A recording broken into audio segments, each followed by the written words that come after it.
गंगा दशहरे का मतलब जानते हो आप? केवल गंगा जी का नाम ले लेने से, एक लोटा जल शंकर भगवान को आज समर्पित कर देने से, या गंगा जल का एक जरा सा छींटा शरीर पर पड़ जाने से 10 पापों से मुक्ति मिल जाती है। दशहरा का मतलब है 10 पाप से मुक्त हो। पहला पाप है किसी के घर का बिना पूछे कोई सामान उठाकर हमने भोग कर लिया हो, तो उस पाप से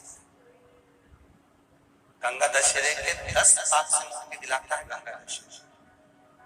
दूसरा, किसी ब्राह्मण, किसी गुरुजन को मुख से अपशब्द कह दिया हो, तो आज ही का दिन है जिस दिन पाप कर्म से मुक्ति मिल जाती है। तीसरा, किसी स्त्री को, किसी नारी को, किसी कन्या के प्रति, स्त्री के प्रति, नारी के प्रति अगर गलत सोच लिया हो या गलत कर्म हमने कर दिया हो, तो उस पाप से मुक्ति गंगा दशहरे का दिन दिला जाता है। चौथा,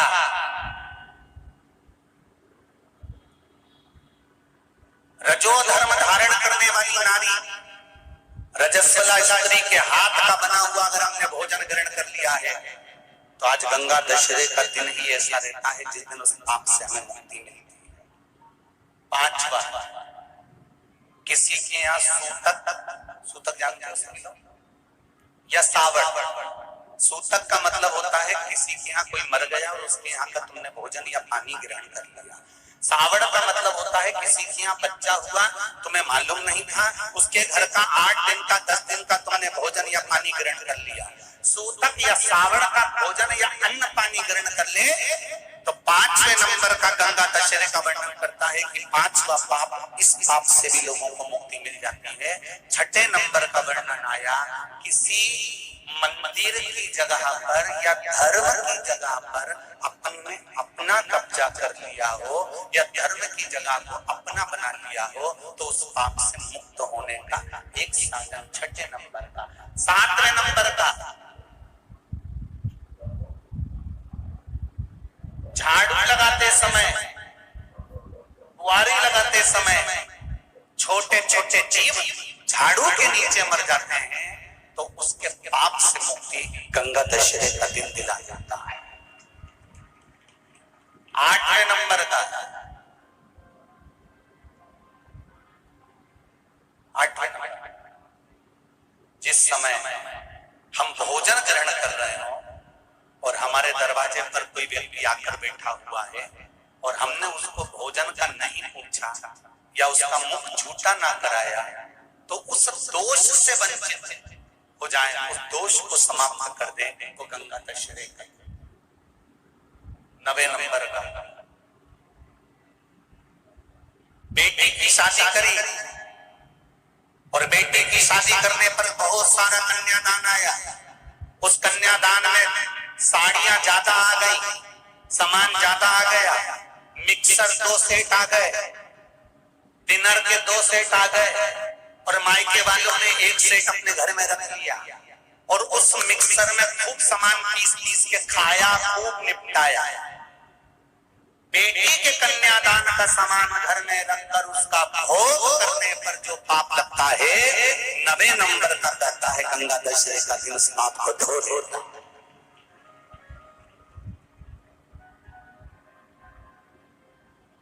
10वें नंबर का महाराज, यदि किसी तीर्थ में जाकर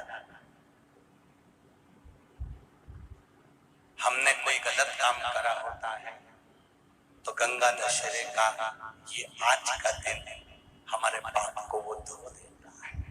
ये गंगा दशहरे के 10 पाप को धोने के लिए मात्र एक दिन है गंगा दशहरे का दिन।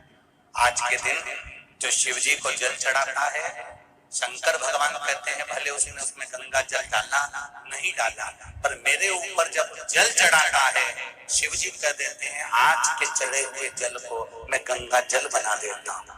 आज गंगा दशहरे का खूब भजन करो, दान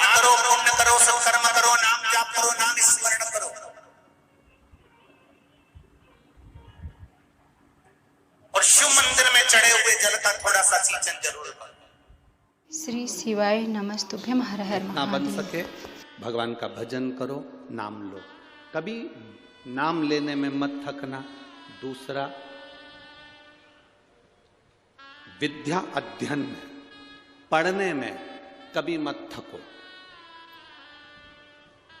कभी पढ़ने में मत थकना। जितने नवयुवक बेटा बेटी हैं, कभी ये मत सोचना कि मैं पढ़ पढ़ के थक गई, अब आगे मेरे को पढ़ाई नहीं करना, सारी एजुकेशन मेरी पूरी हो गई। ना ना, थकना नहीं, और कुछ नया पढ़ने का सोचो, कुछ अच्छा करने का सोचो।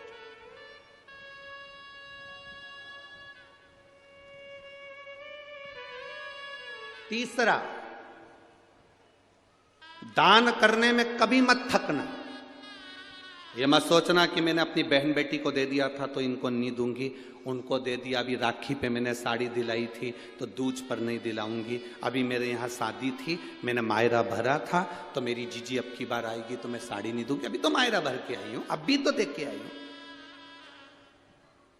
भगवान का नाम लेने में मत थको, पढ़ने में मत थको, दान करने में जम के बोलो मत थको। और चौथे नंबर पर कहीं शिव महापुराण की कथा अपने नजदीक में आ जाए तो कथा सुनने में मत थको, सुनो। श्री भागीरथ बाबा गंगा जी को लेकर आए। भागीरथ बाबा तो गंगा जी को लेकर आए 60,000 काकाओं के उद्धार के लिए, और वो गंगा भी बहती हुई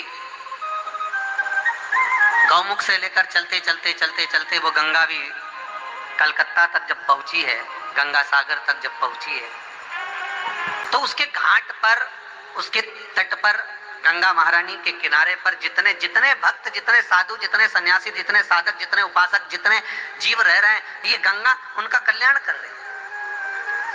और जो उसकी शरणागति में जा रहा है, गंगा उसका उद्धार कर रही है। गीता पुरुष गोरखपुर का कल्याण का गंगा अंक कहता है कि कुछ तिथियां भारत की भूमि पर ऐसी वर्णित है जिन तिथियों में भी गंगा का जल हम शिव को अगर एक बूंद भी समर्पित कर रहे हैं, गंगा का जल मात्र एक आधी चम्मच भी, आचमन जितना भी अगर हम शिव को समर्पित कर रहे हैं तो उसका सुख आनंद, ये तिथियां हमारे यहाँ जो दी गई हैं, इन तिथियों में अगर हम गंगा का मात्र थोड़ा सा जल भी अगर जल के पात्र में डालकर गंगा जी का जल थोड़ा सा भी शिव के पास लेकर जा रहे हैं, तो ये एक भाव अपने भीतर होना चाहिए कि आप केवल गंगा का जल साधारण शिव मंदिर में समर्पित नहीं कर रहे हो, आप गंगा का जल भले अपने घर से लेकर जा रहे हो और थोड़ा सा भी जल ले जाकर अगर शिव को समर्पित कर रहे हो, तो तुम्हारे भीतर ये भाव होना चाहिए कि मैं गंगोत्री से जल भरकर सीधे रामेश्वर में ले जाकर गंगा के जल को समर्पित कर रहे, शिव को समर्पित कर रहे हैं। ये आपके भीतर एक भाव उत्पन्न होना चाहिए। वहां गौमुख से निकली, गंगोत्री से निकली, चलते चलते चलते चलते वो गंगा सागर तक पहुंची है। हरिद्वार, ऋषिकेश, प्रयागराज सब जगह से निकलती हुई चली गई। मन नहीं लगा था देवराज। भागीरथ बाबा के भी जितने परिवार में लोग सब साधना करे गंगा जी को लाने के लिए, हो सकता है चित्त लगा ना लगा, पर दिलीप आदि कादिक जितने भी हुए उसमें जो भागीरथ बाबा थे, भागीरथ जी महाराज का हृदय गंगा जी को लाने के लिए सबसे पहला अगर सुख पाया तो गंगा के चरणारविंद को पाने का प्रयास। केवल गंगा जी का नाम ले लेने से, एक लोटा जल शंकर भगवान को आज समर्पित कर देने से, या गंगा जल का एक जरा सा छींटा शरीर पर पड़ जाने से 10 पापों से मुक्ति मिल जाती है। पाप को धोने के लिए मात्र एक दिन है। आज के दिन जो शिव जी को जल चढ़ाता है, शंकर भगवान कहते हैं भले उसने उसमें गंगा जल डाला नहीं डाला, पर मेरे ऊपर जब जल चढ़ाता है, शिव जी कह देते हैं आज के चढ़े हुए जल को मैं गंगा जल बना देता हूं। खूब भजन करो, दान करो, पुण्य करो, सत्कर्म करो, नाम जाप करो, नाम स्मरण करो, और शिव मंदिर में चढ़े हुए जल का थोड़ा सा सिंचन जरूर करो। मन नहीं लगा था देवराज। भागीरथ बाबा के भी जितने परिवार में लोग सब साधना करे गंगा जी को लाने के लिए, हो सकता है चित्त लगा ना लगा, पर दिलीप आदि कादिक जितने भी हुए उसमें जो भागीरथ बाबा थे, भागीरथ जी महाराज का हृदय गंगा जी को लाने के लिए सबसे पहला अगर सुख पाया तो गंगा के चरणारविंद को पाने का प्रयास।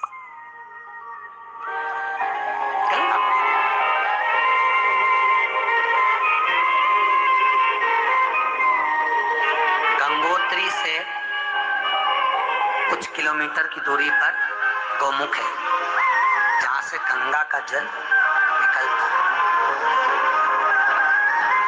गंगा का जल जहां से निकलता है तो बड़ा सुंदर स्थल, चारों तरफ बर्फीली पहाड़ियां और वहां से गंगा मैया आराम से निकलकर बाहर आ रही है।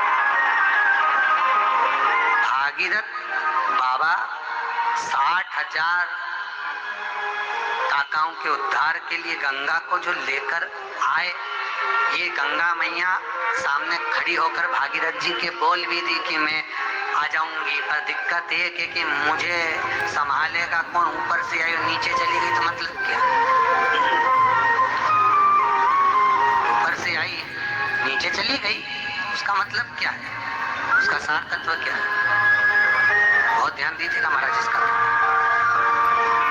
कमाई तो हो रही है, 30,000 रुपये महीना 40,000 रुपये महीना कमा कर कमाई तो आपकी हो रही है। 30-40,000 रुपये महीना आप कमा रहे हो, 50,000 रुपये महीना, 1 लाख 2 लाख 4 लाख रुपए आप कमा भी रहे हो, पर आया चला गया, उसका क्या करोगे।